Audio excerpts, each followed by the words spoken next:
the National Assembly has 1.5 hours for purposes of cross-examination. Thereafter, the senators will have 1 hour to seek clarifications or ask questions.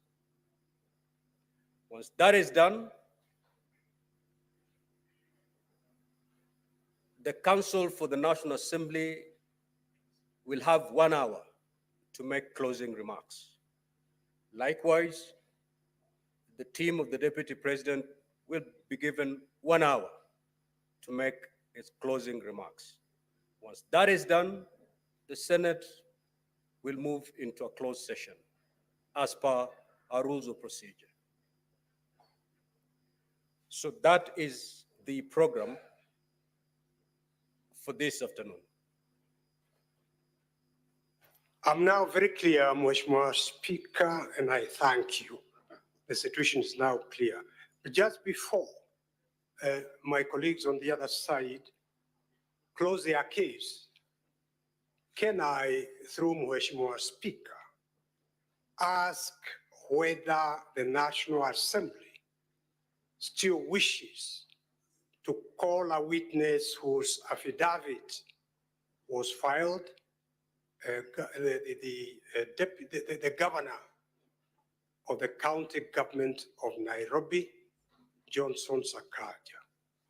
We have a copy of his affidavit. Is he going to be called or not called? Because if the National Assembly is not calling that affidavit, whose affidavit is part of the record and was availed to us, that affidavit, Mheshimiwa Speaker, contains allegations that are extremely injurious to the Deputy President. So if he is not going to be called, we will be making an application for that affidavit to be expunged from the records of this Honorable Senate. Thank you. Council for the National Assembly, you had listed quite a number of witnesses. Are you going to call all of them, or are you going to, for the record, are you going to close your case where we are? Mr. Speaker, sir, on behalf of the National Assembly, we shall close our case where we are. Mr. Speaker, sir, if you are with your permission, I could respond to the submissions by my learned senior, Mr. Paul Mwite. Please do. Mr. Speaker, sir, at the beginning of the proceedings that we are currently going through, this House did invite parties to give indications as to the witnesses they wanted to call. Mr. Speaker, sir, we gave the list of the witnesses whom we thought were relevant for purposes of clarifying what we needed to have clarified. If Council for His Excellency the Deputy President did not do as much or did not take advantage of that window that was open, surely they cannot blame us for it. But secondly, and more importantly, Mr. Speaker, sir, yesterday, in the course of the deliberations in relation to one of the preliminary questions that had been raised, you gave a very clear ruling on the intendment of Rule 20 of the rules of this House. In particular, the understanding was that every material that was forwarded by the Speaker of the National Assembly to this House constituted evidence in support of the allegations that are the subject of inquiry by this House. It then follows that if the application that learned senior counsel, Mr. Paul Mwite, is making were to be looked at in its totality, he is actually making an application to amend or to remove certain aspects of the evidence from the record. Mr. Speaker, sir, that is an issue that you settled and rested yesterday. I don't think it's an issue that is open for re-intervention. Mr. Speaker, sir, it should also suffice to note that even on our side, there are affidavits that form part of the record that came from the National Assembly. In particular, there is an affidavit sworn and which is in favor of His Excellency the Deputy President, an affidavit sworn by the joint executors of the will, that is Mr. Njoroge Rigeru, together with the other executors. It is part of this record. We have not made an application to have it expand. We have an opportunity to deal with it when the time comes. Lastly, Mr. Speaker, sir, the nature of the sittings that this House currently is undertaking is quasi-judicial. It is inquisitorial in nature. If that is to be the correct position, Mr. Speaker, sir, then the rules of evidence as we know it in the court would not necessarily bind the proceedings, because what has been presented is the subject of what the honorable senators are going to investigate. At the end of it, it is not a judgment that they will be giving, it will be a vote. I rest my case, Mr. Speaker, sir. Senior Counsel Paul Muite. Mheshimiwa Speaker, first and foremost, the affidavits that my colleague, my learned friend, referred to were sworn by the executors of the will of the late brother to the Deputy President. They were filed in the National Assembly, in the proceedings in the National Assemblies. They were never filed here as affidavits of witnesses that we proposed to call. With regard to the affidavit of Governor Sakaja Johnston, it was specifically filed in the Senate, an affidavit of a witness that they intended to call. That affidavit has material injurious to the Deputy President. Mheshimiwa Speaker, we were looking forward to cross-examining Governor Sakaja so as to bring out the truth to assist this Honorable Senate to make a decision.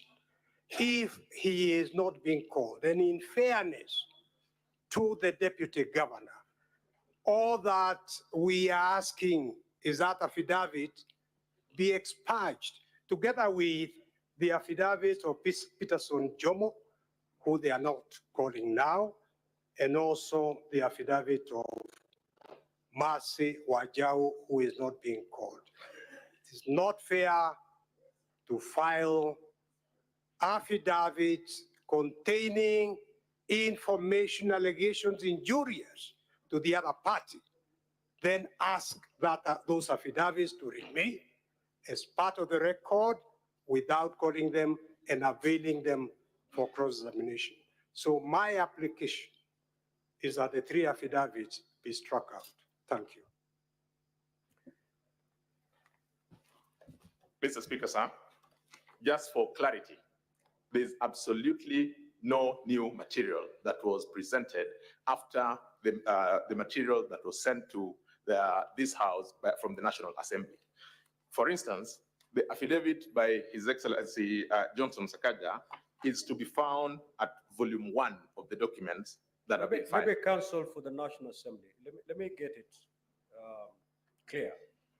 Yes, The Mr. affidavit by the Nairobi governor, was it filed after the proceedings of the National Assembly, or it forms part and parcel of the proceedings that came from the National Assembly? It forms part and parcel of the proceedings that came from the National Assembly. In particular, Mr. Speaker, sir, all those affidavits form what constituted part of what came into through public participation.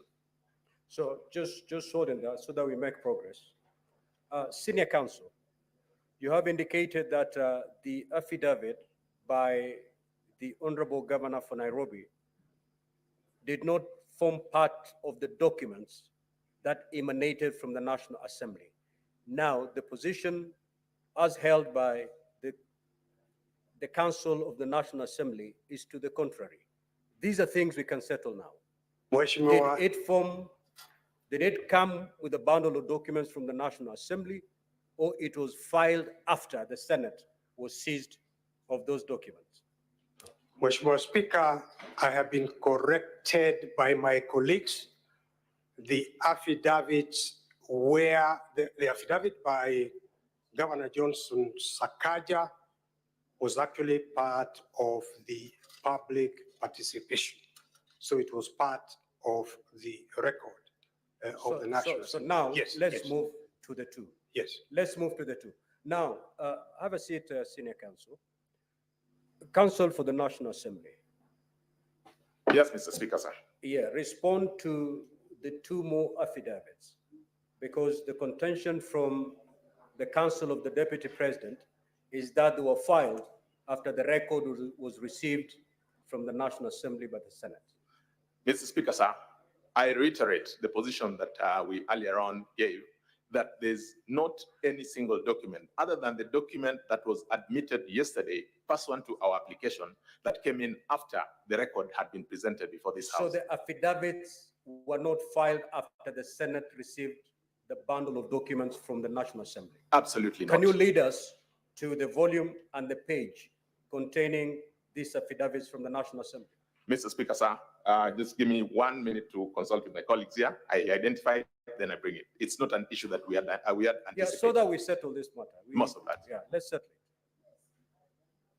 it. It is not, Mheshimiwa Speaker, it's only the affidavit of Peterson Jomo that was filed in the Senate. It did not form any part.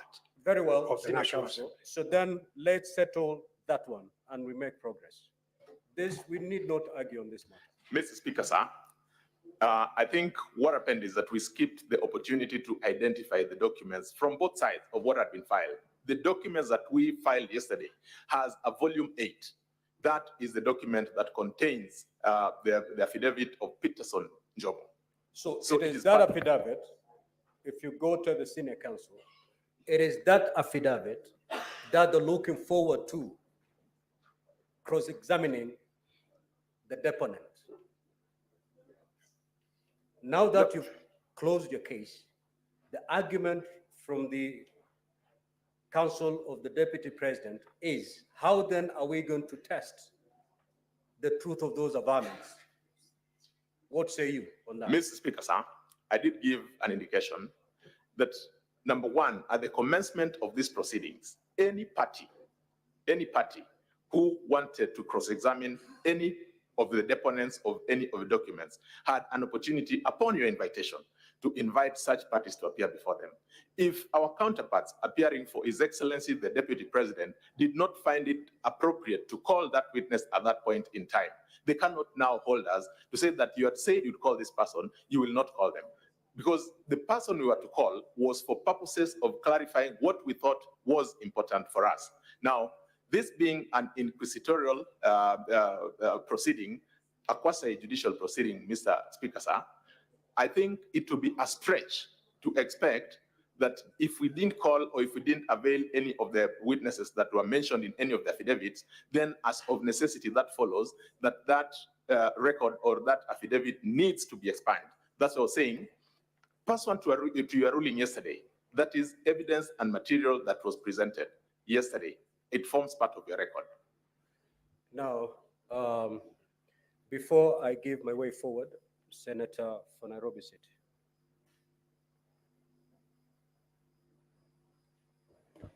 Honorable Speaker, the counsel that are appearing in this case are people that I hold in extremely high regard. Senior Counsel Paul Muite appears to not have the confidence of the judges sitting here that we know how to treat evidence contained in an affidavit that is not tested at cross-examination. Even the judges you appear before in the courts that you practice in know what to do with evidence of a person who is not availing themselves for cross-examination. So, Honorable Speaker, I really don't understand what the contention is, because we sitting here as judges know how to treat that evidence. And I wanted to take this opportunity to calm the anxiety of Senior Counsel Paul Muite, that indeed we do know what to do with such evidence. Now, so that we make progress,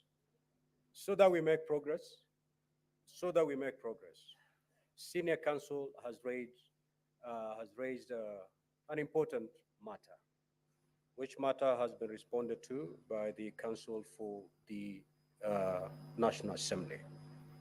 Now, honorable senators, there is an affidavit sworn by one Jomo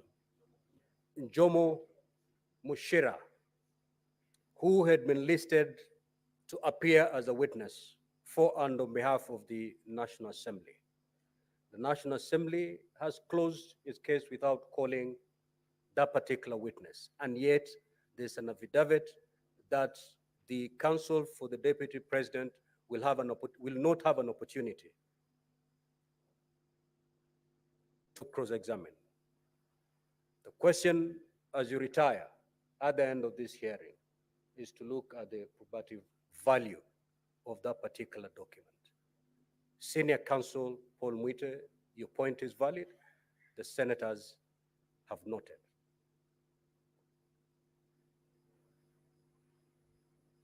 And because this is an important, very important institution with a judicial function, court of record, permit me to put on record that there is a slight distinction between counsel and the client. I have absolute full faith in honorable senators, including my friend, the senator for Nairobi, but I am carrying out instructions of my client. Yeah, so I've given direction on this particular matter. Let us move forward. Having said that, Senior Counsel Paul Mwite, if you're ready, you may now usher in your witness. Mheshimiwa Speaker, we are anxiously waiting for the Deputy President. My colleagues can stand here, can stand in.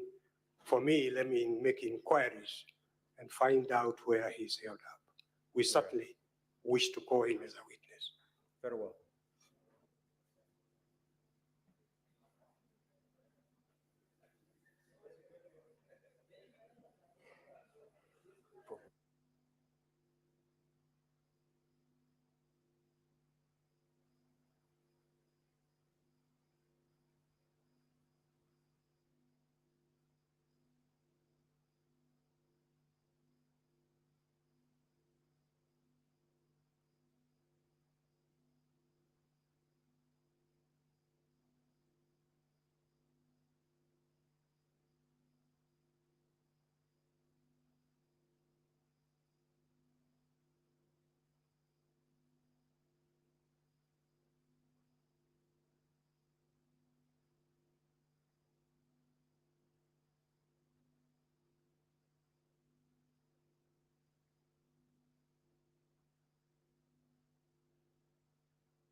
Yes, what is the point of procedure, Senator Boni?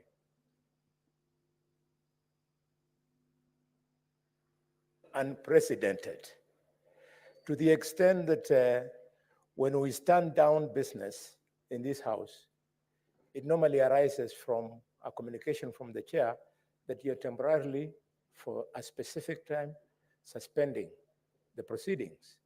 You have not done this, and we are seated in the chamber. The mess is in place. I do not know whether we want this to be the new standard, Mr. Speaker. Could you guide us? We have no idea how long we're going to wait. And time is running, Mr. Speaker.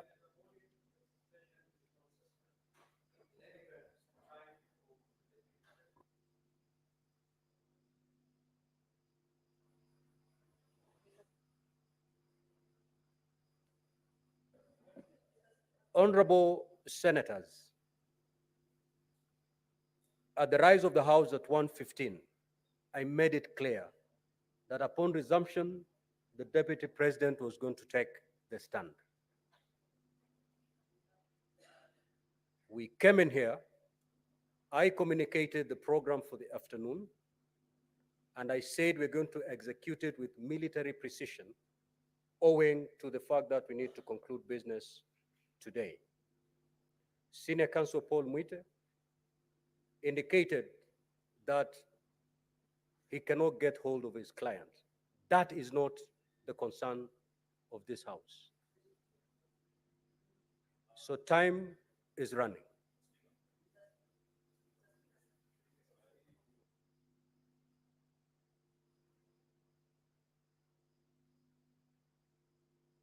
Order, order, honorable senators, order. The floor is available to the Deputy President and no other senator or no other entity.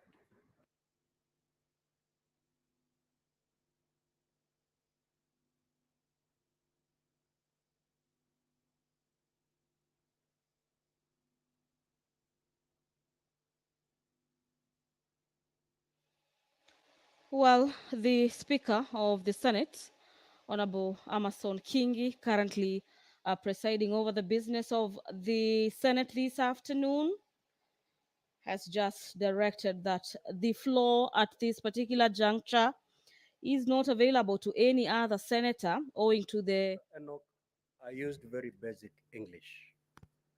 I know you. You have such a wonderful grasp of the language. You need not to get any clarification.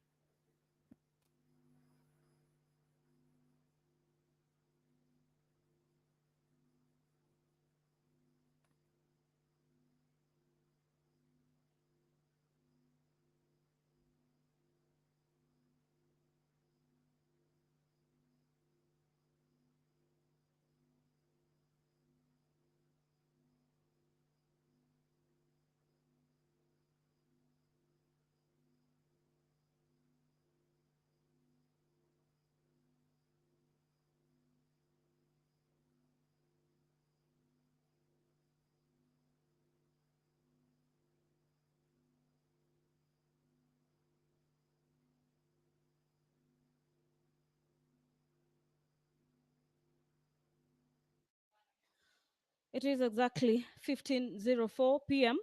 this afternoon, being the 17th day of October 2024. The afternoon sitting of the Senate this afternoon was to kick off with the Deputy President taking the stand, bearing in mind the DP, His Excellency Rigathi Gachagua, is the sole witness in the case where the National Assembly, through the move of the motion, Honorable Mwengi Mutuse has leveled 11 grounds for impeachment of the Deputy President from office. We have already dispensed with the prosecution side, and during this afternoon sitting, immediately after the commencement of business, the council representing the National Assembly have confirmed to the House that they do not intend to call more witness in regards to this case. The counsel for the Deputy President had requested the House through the Speaker that any evidence where the witnesses are not appearing be expunged from the record.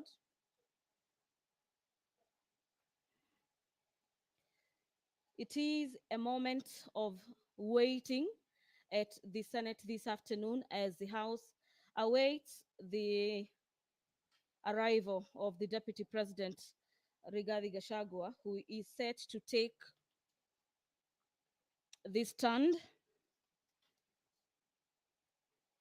at the Senate this afternoon and prosecute his case through himself as well as his defense and convince senators why the 11 grounds listed for impeachment should be quashed by the House.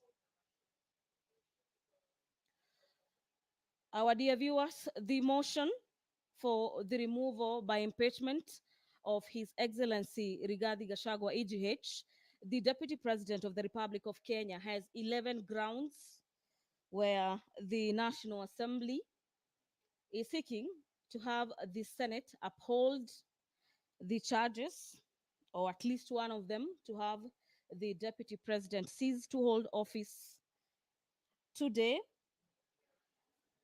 The mover of this motion, Honorable Mwengi Mutuse, who also serves as Kibwezi West lawmaker, has told senators for the better part of yesterday and today that his desire through this motion is that the House finds the Deputy President to have committed the offenses listed in this motion. And this afternoon, the defense of the Deputy President, led by Senior Counsel lawyer Paul Muite, will be seeking to water down those charges by the evidence that they will be presenting before the Senate this afternoon. And to just take you through probably some of the charges that the Deputy President will be seeking to counter this afternoon is charge number 1 on the gross violation of the Constitution and any other law. This is pursuant to Articles 150, subsection 1BI of the Constitution.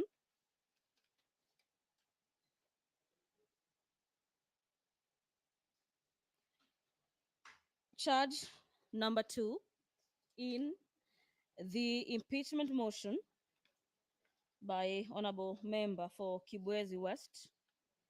The Honorable Member alleges in his motion that there is gross violation of Articles 147, subsection 1 and 152, subsection 1 of the Constitution, where the Deputy President is being accused of undermining the presidency. Under Article 147, subsection 1 of the Constitution, the Deputy President is the principal assistant of the President and shall deputize the President in the execution of President's function.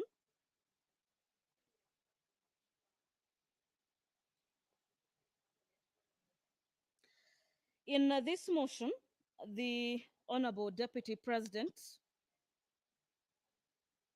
is accused of going in contravention with cabinet resolutions on matters evacuation of people residing along Nairobi River,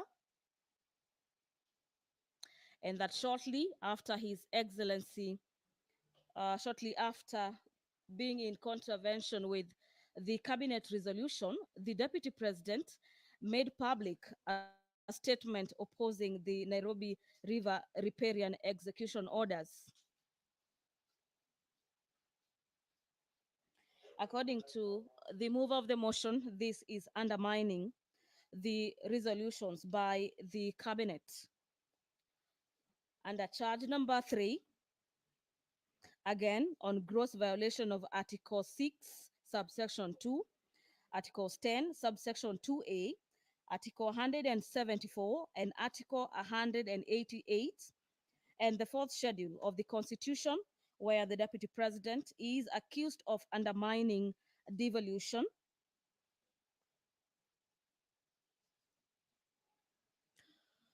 The mover of the motion in his motion states that on the 20th of September 2024, His Excellency Rigathi Gachagua, recklessly and mindful of the high calling and dignified status of the office of the Deputy President, unlawfully interfered with the running of the Nairobi County government by holding a public rally in which he incited citizens against lawful directives by the Nairobi City County government on the planning and relocation of markets. This is just some of the grounds listed or some of the annexes under charge number 3, where the Deputy President is set to defend himself on these charges, among others. Senior Counsel Paul Muiter, your time started running. Mheshimiwa Speaker, may Let, I? let me just conclude, Senior. Your time started running at the time I requested you to usher in your witness. You indicated that you're getting hold of your witness. We'll give you all the time you need to get hold of your witness, but to let you know that the clock is running and it's running on your client. You can take all the time, but his time is running out. After 2 hours, he's not appeared, the chair will make a ruling pursuant to the rules of procedure.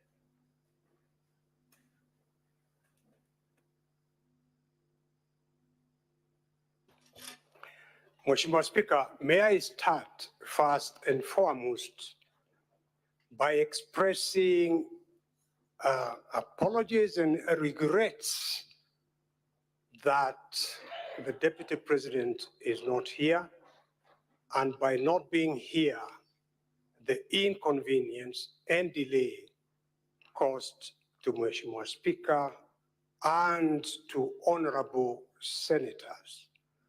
The position, Mheshimiwa Speaker, is that during that period that I went to try to find out why he wasn't here, because as Mheshimiwa Speaker knows, the Deputy President has been coming here absolutely punctually every day.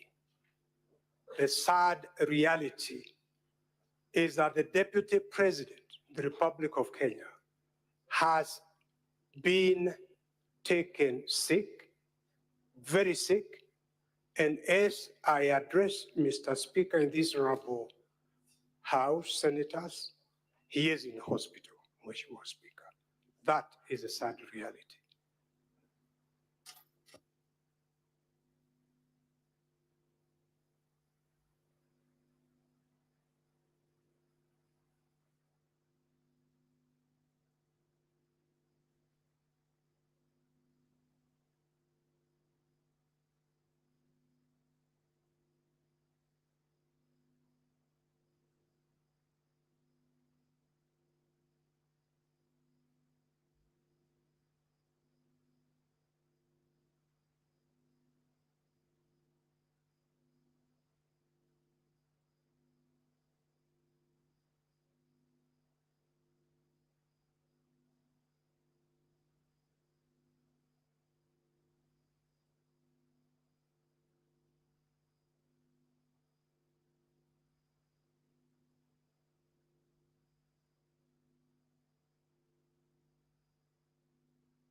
Order, honorable senators. Order, honorable senators. Senator Kajuang. Now, Counsel for the National Assembly, you have had Senior Counsel Paul Muiter for and on behalf of the Deputy President. Considering that this is a time-bound process, what is your reaction? Mr. Speaker, sir, this is a house governed by the rule of law.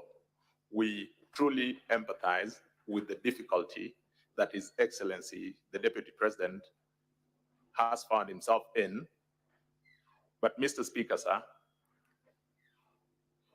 pursuant to Rule 11 of the rules governing this process, if I may, with your permission, read. Maybe Counsel for the National Assembly, Yes, Mr. Speaker, sir. just take a seat before you make your rejoinder. Senior Counsel Paul Mute, having said whatever you've said,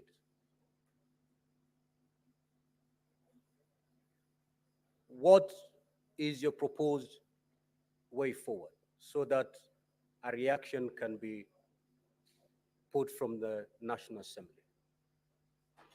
Are you telling us we wait until your client gets here? What is your proposed way forward?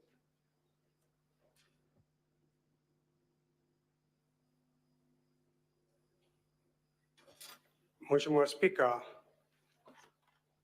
I have just received this information. My proposal is that you give me at least the rest of the day. I would like to go and have an assessment of his situation and maybe even come back here by 5 p.m. Right now, I would like to make an informed sort of situation after I see the Deputy President and I see the doctor, Mheshimiwa Speaker, at least an hour or two. Yes, thank you. Very well. Counsel for the National Assembly.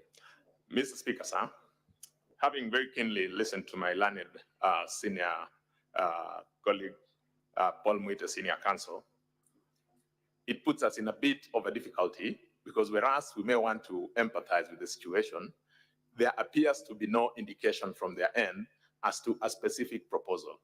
Mr. Speaker, sir, this being a house governed by rules and this process being a time-bound process, I will draw your attention to Rule 11 of the rules of this House. If I may read, Mr. Speaker, sir, that where the National Assembly or the President chooses not to appear before the Senate, that fact shall be put on record and the Senate shall proceed with its investigation without further reference to the National Assembly or the President. But the Senate may, for exceptional reasons to be recorded, permit a later appearance before the Senate by the National Assembly or the President. Mr. Speaker, sir, I think this rule would give us guidance.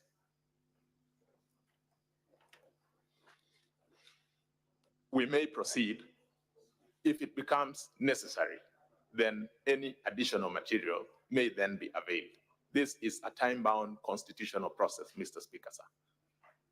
I'm most obliged. Let me pick the wisdom of my wonderful senators before I make my decision on the way forward. Now, I understand that all of you are wise men and women. Speaker, can I just say a word? Yes. I've heard what Senior Counsel Paul Muite has said. And Mr. Speaker, you have made it quite clear that these proceedings are time-bound. It's not so much about the situation in which His Excellency the Vice President finds himself. It's about the Senate complying with the provisions of the Constitution. That within that time frame, you must make a decision. Reading the standing orders that my learned friend, Mr. Rick Gumbo, has referred to, it would be useful to this House if Senior Counsel Paul Muite could probably give us a way forward in terms of the time limitations that the Senate has. I'm saying this because we don't want somebody to say that the deputy president was not given an opportunity to be heard. I think the Senate will want him to be heard. But knowing the time limitation, what suggestions does the senior counsel have to ensure that we keep within the time parameters? At the same time, the deputy president is given his space to defend himself. So we have two sides. We have the minority side and the majority side. I will only allow the two leaders to speak. If you need to consult in the next 1 minute,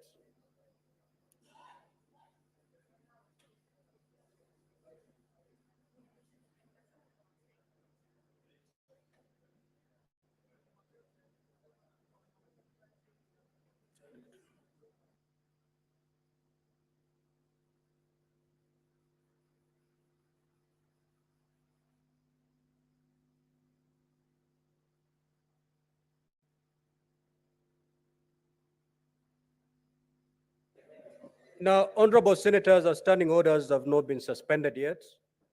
It is only Senator Mazayo and the majority leader who, the rest, take your seat. The rest, please take your seat.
Order, honorable senators.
when I asked him to give his evidence in chief, the senior counsel indicated that even he was unaware of the whereabouts of his client, and he asked for a few minutes to go fetch him wherever he was.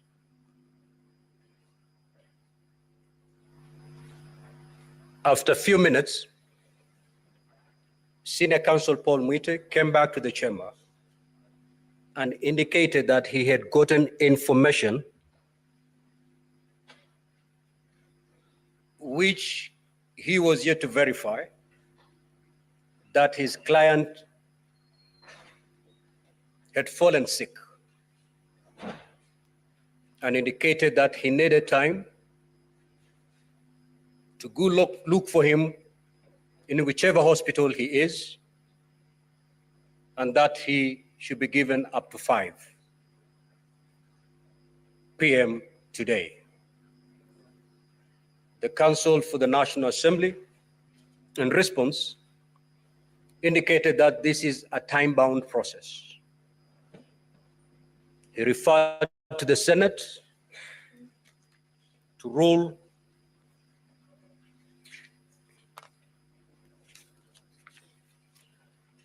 11 of our Rules of Procedure, that where the Deputy President fails to appear, the Senate can actually proceed, or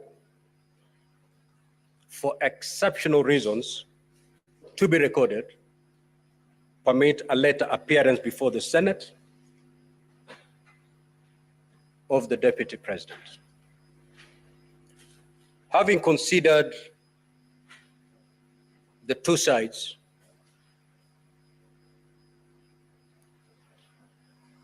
my directions are as follows: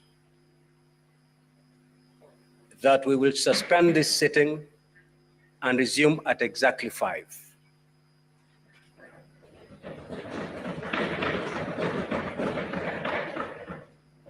So the Deputy President, we expect the Deputy President then to take the witness stand at 5.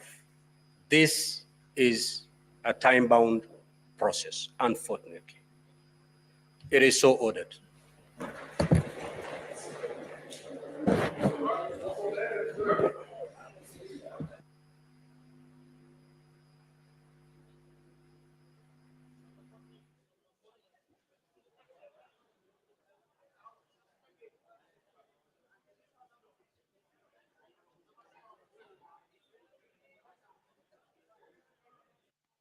The Speaker of the Senate has directed.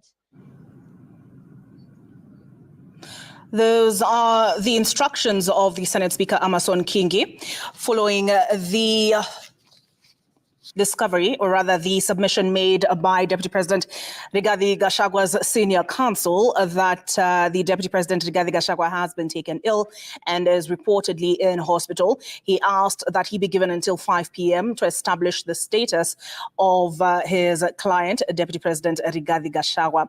If you're just joining us, the Senate sitting on the Deputy President's proposed impeachment has been adjourned until 5 p.m. when Senior Counsel Paul Mwite, who is representing the Deputy President, is expected to report back to the House on the state of his client with the hope that he will be able to be examined and provide his defense on the impeachment motion against him. And the Speaker has granted Paul Mwite until 5 p.m. to come back to the House and report, and hopefully have the Deputy President testify in his defense. And that is after the House was informed that the Deputy President has been taken ill and is hospitalized. And the Senate Speaker Amason Kingi took views from the majority and the minority sides of the Senate in order to determine which is the best way forward. And therefore, the Deputy President has until 5 p.m. to turn up in the Senate Senate, the Speaker saying it is a time-bound process. This exercise was meant to continue after a brief lunch break that ended at 2:30 p.m. when the House convened. And we saw that the National Assembly closed its case against the Deputy President. There was a bit of debate on whether the witnesses who did not appear, whether their affidavits should be left out of the record, including Nairobi Governor Johnson Sakaja. Stephen Leto, before the Speaker gave his instructions on the way forward, I had asked you what the standing orders provide. What do you make of these events?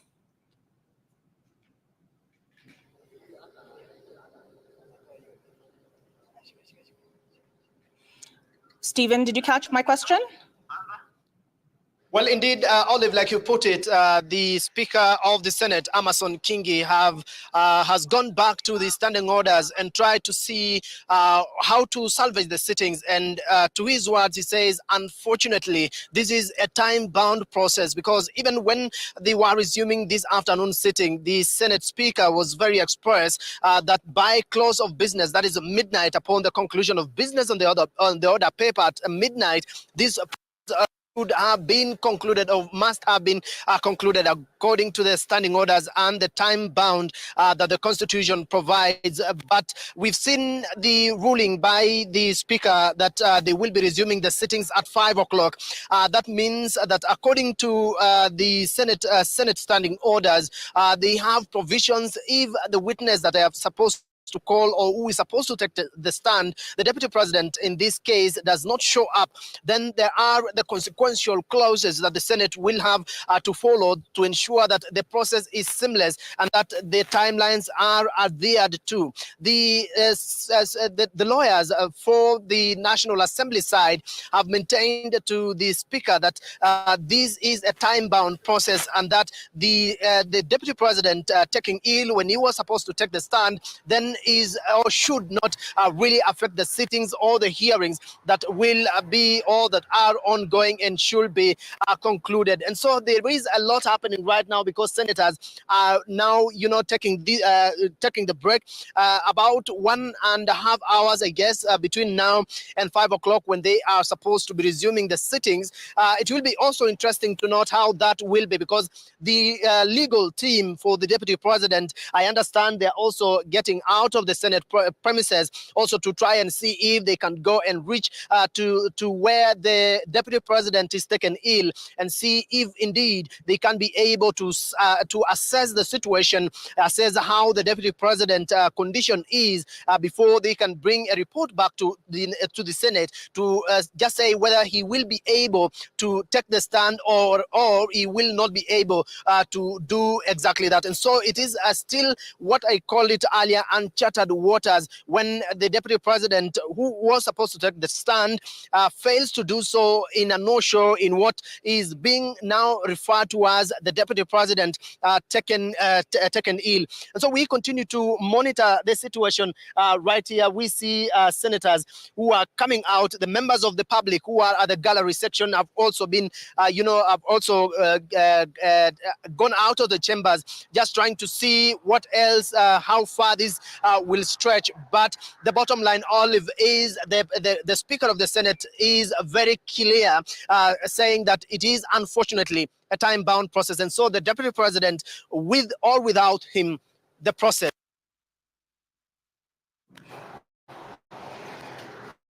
All right, thanks for that update.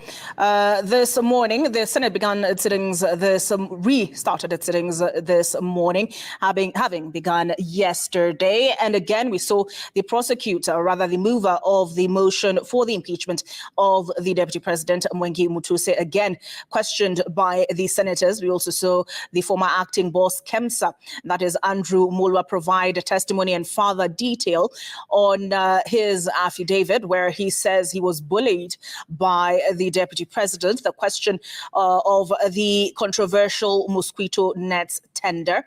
And in addition to Mulwa, we also heard from the Deputy CEO of the Ethics and Anti-Corruption Commission, who provided evidence on conflict of interest and was taken to task by the Deputy President's senior counsel. Njeru Ndegwa on his testimony, then making the case that no money was lost in the said tender and that the Deputy President was not directly involved with the companies in question. The opposite case was made by the National Assembly, who have made the case that there was indeed a conflict of interest with the Deputy President, having, quote unquote, pressured Mulwa to make sure that the release of a bid bond to a associated with his sons was done with the most urgency. So that is where we are today. Yesterday, we saw the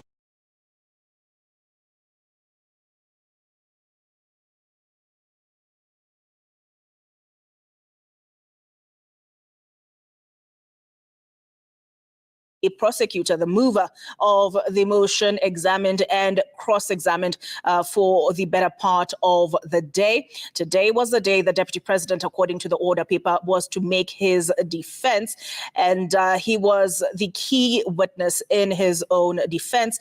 You will recall before the National Assembly, he spoke for himself and not his counsel speaking on his behalf. He spoke for himself for about 2 hours. That was between 5 p.m. and 7 p.m. this time round before the Senate, which will have the ultimate say. We have been notified by his senior counsel, Paul Mwite, that he has been taken ill and that he has been hospitalized. The Speaker of the Senate, Amason Kingi, has given his party until 5 p.m. to get back to the Senate on the grounds that it is a time-bound process. They had hoped to take a vote on the charges against the Deputy President by this evening, and we'll hear more from Stephen Leto on the highlights from today. But yesterday, Mutuse was viewed widely by many, especially on social media, to have been on the back foot.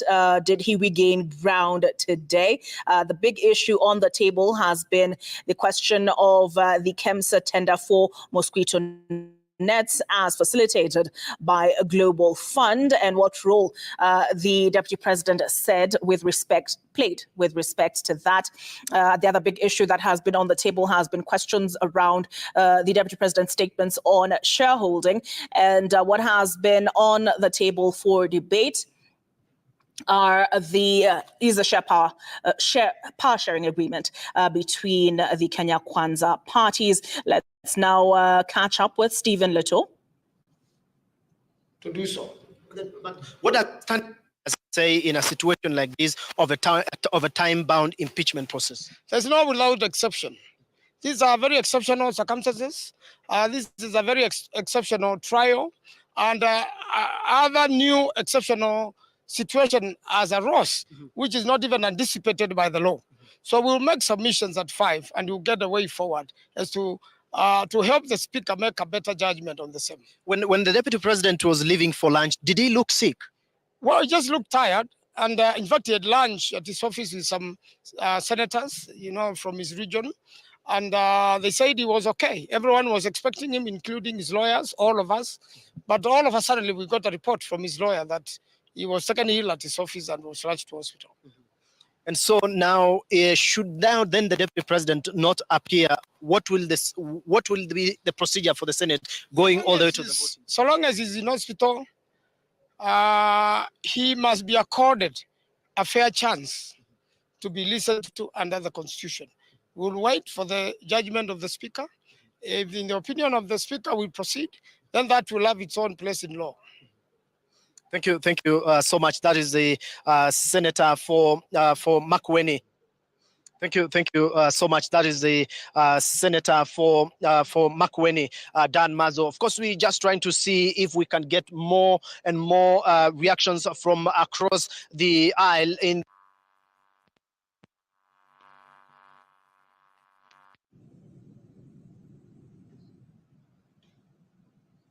To defend himself and take cross-examination from lawyers of the National Assembly. But of course, that is still unprecedented. But like the Senator for Makueni has put it, that they are awaiting a report from members of his legal team, led by Paul Muite, who have rushed to visit him. But he says that the deputy president, while he was leaving for lunch, he was jovial. He says, quote, he looked tired, but he had lunch with some of the senators at his office, the Arambe Annex, which is not really far away from the Senate chambers. We still continue to see how the Senate proceedings continue to leave us in, but we await that decision that will be taken about 5 o'clock. We don't know whether there are more senators who are leaving the chambers, just to see who would be or what really they will have to say with regard to this very unprecedented moment where some of the senators are, not,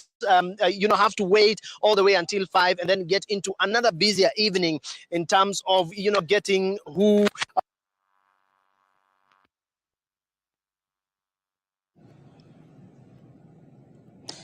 That is Stephen Leto rushing there to get some more reactions from the senators after the House adjourned until 5 p.m. on the Deputy President Rigathi Gachagua having been reported to be ill and hospitalized. We're now joined by Advocate Ken Echesa. Ken, what does the law provide in a situation such as this? Does the Senate have to hear from the Deputy President in order for there to have been due process? From the Deputy President, because under our laws of natural justice, not condemn a person and hire. So if they proceed and hear Gachagua in his absence, they will have violated the very basic natural principle on the law of natural justice. And remember, we are not in a hurry to impeach Gachagua. The process of impeachment under our constitution is governed by Article 145, which speaks about the impeachment of a president. That is mutandis to the impeachment of a deputy president. And it says in very clear terms that once a deputy president or a president has been impeached by the National Assembly, the Speaker of the National Assembly shall within 2 days make that communication to the Speaker of the Senate. And the Speaker of the Senate shall within 7 days, or the Senate shall within 7 days make a resolution, may make a resolution to appoint a special committee of 11 members. And this special committee, if by a resolution of the Senate is appointed, is supposed to do its work within 10 days and report to the Senate. So that will roughly tell you that the Senate has a minimum of 17 days to do this exercise. But remember, National Assembly and the Senate have been working on the minimums.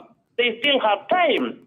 If I were the Speaker of the Senate and in compliance with the law, I would adjourn within this particular period, let the Deputy President heal, let him gain his health, come back, hear him, and make whatever decision that they may have to make. Therefore, the Senate is not constrained by time, going by the process outlined under Article 145. And they can still, if they're human enough, if they are constitutionally mindful, give Deputy President a chance to be heard before they proceed. So if I've understood you correctly, you're saying the timelines do not necessitate that the Senate take a vote on his impeachment this very evening. It is not. There is no emergency in voting for the removal of Gachagua. There are no constitutional timelines. This evening, voting on the impeachment is a program, is a schedule drawn by the Senate itself. It's a schedule drawn by the Senate itself, and by resolution, it may amend that particular schedule. So the matter of voting tonight is not a matter of life and death in law.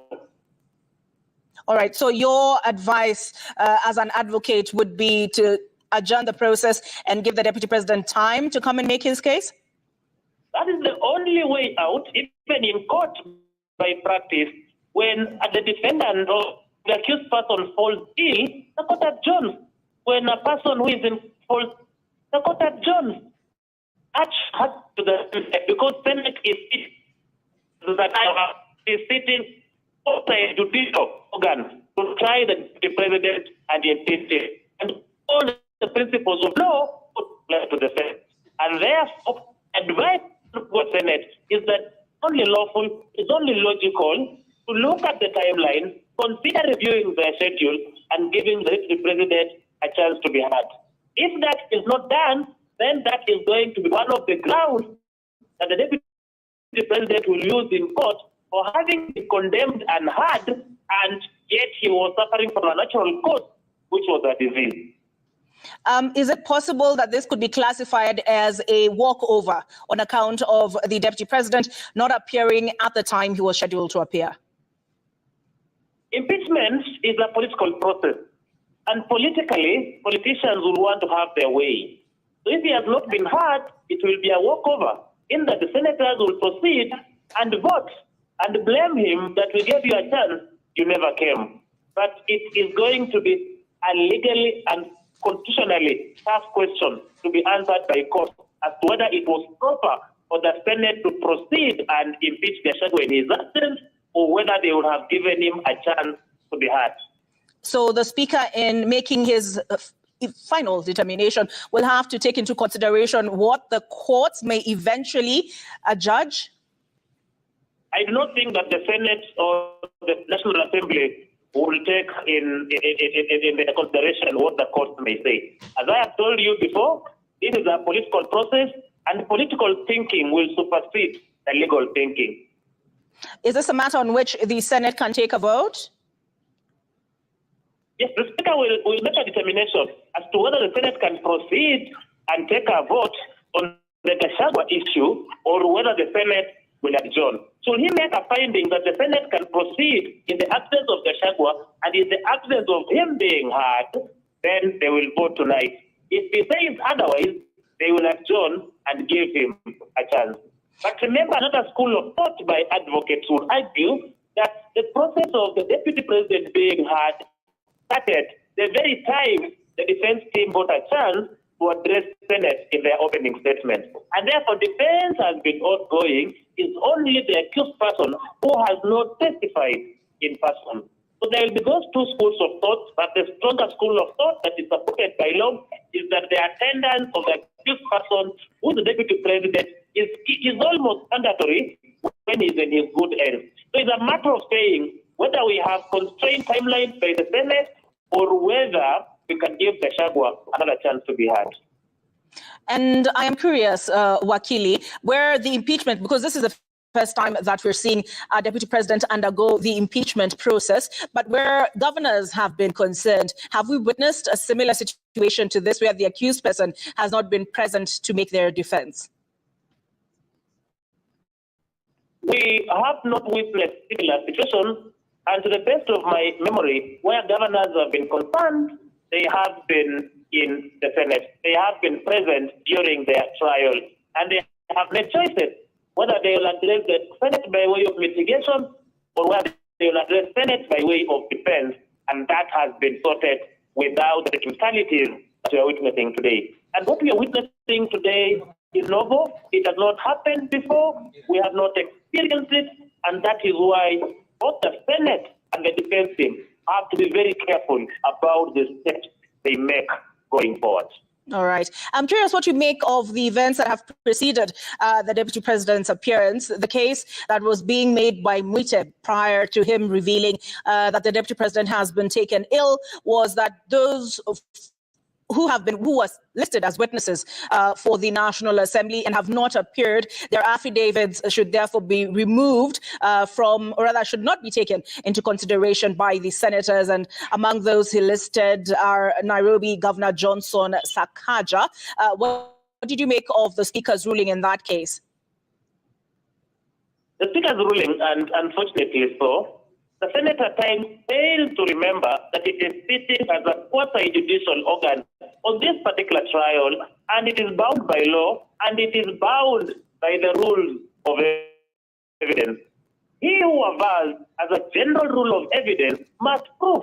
He who says and says so in an affidavit under oath must come to the chamber and have his statement tested. And the only way you can test a statement of a person in law is by way of cross-examination.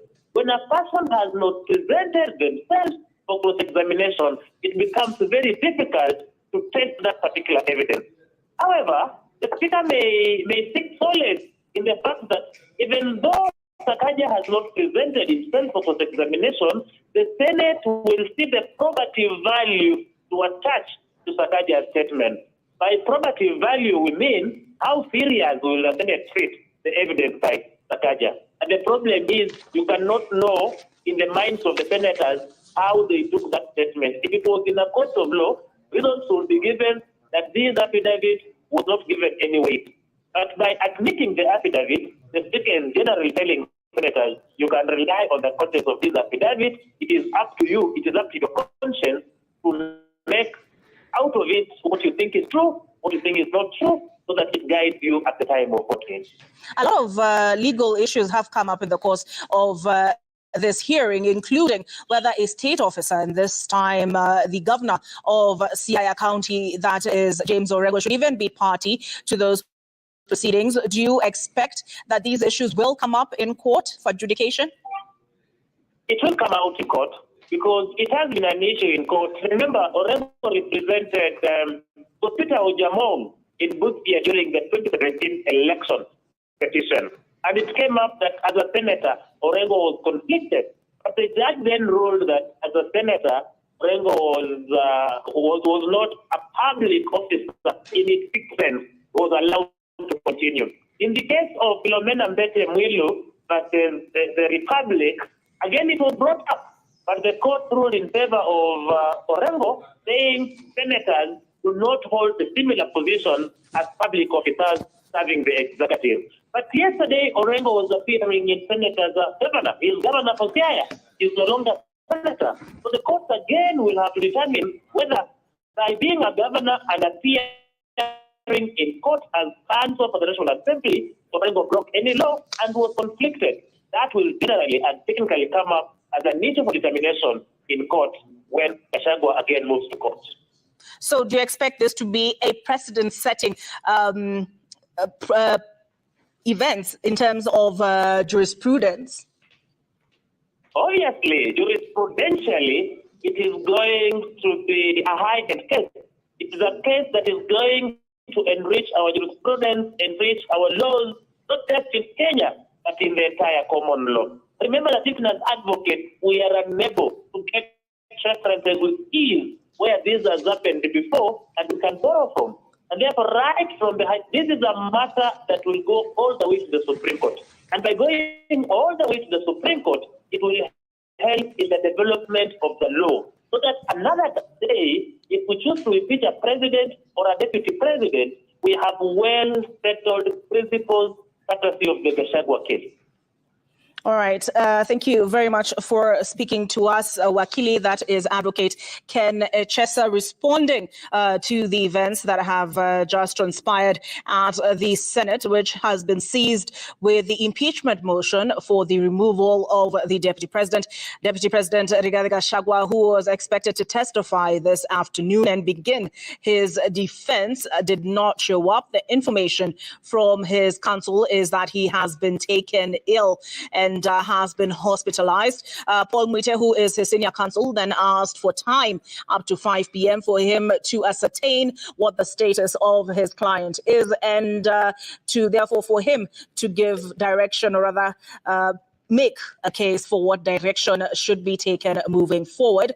The Speaker of the Senate, Amason Kingi, then took submissions from the majority and minority sides of the Senate and thereafter resolved that they have until 5 p.m. So the session in the Senate has been adjourned until 5 p.m. when it is expected that the Deputy President, Rigathi Gachagua, will be examined by his counsel and give his defense and thereafter be cross-examined by the legal counsel of the National Assembly. And as you heard there from Chesa, this is an unprecedented situation. Of course, the impeachment process against a deputy president is historic. It has never before happened under the current constitutional dispensation.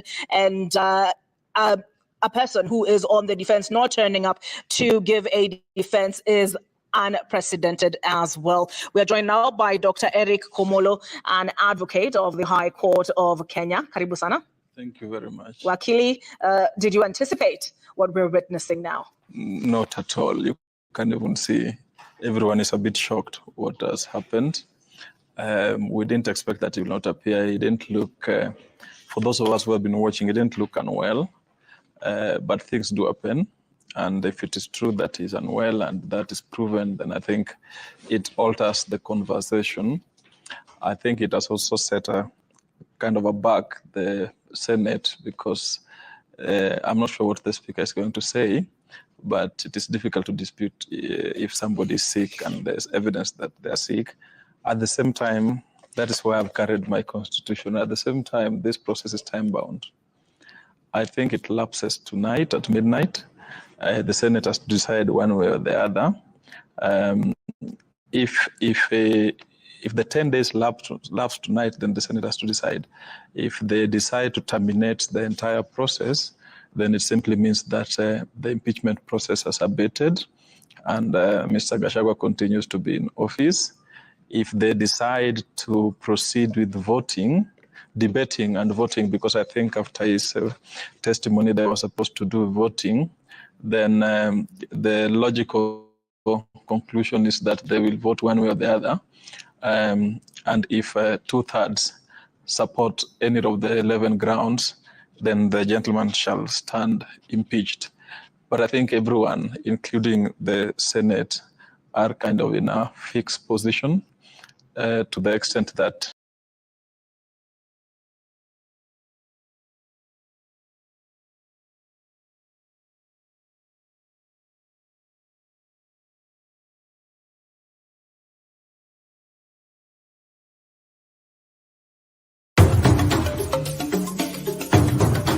Unatazama Sound Candid Talk. Toa sauti yako usikike.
Tunajipenyeza kwenye vitongoji, mijini na jijini kukuletea matokeo ya matukio kila yanavyoibuka.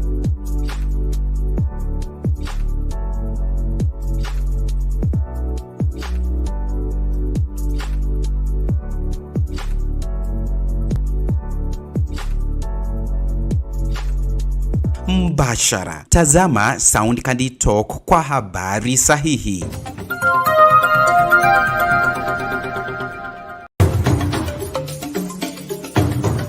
Tuko bora kwenye mitandao ya YouTube, Facebook, TikTok na X kwa taarifa tendeti, udadavuzi mwafaka na makala muhimu yanayokuhusu. Tazama Sound Candid Talk upate ufahamu.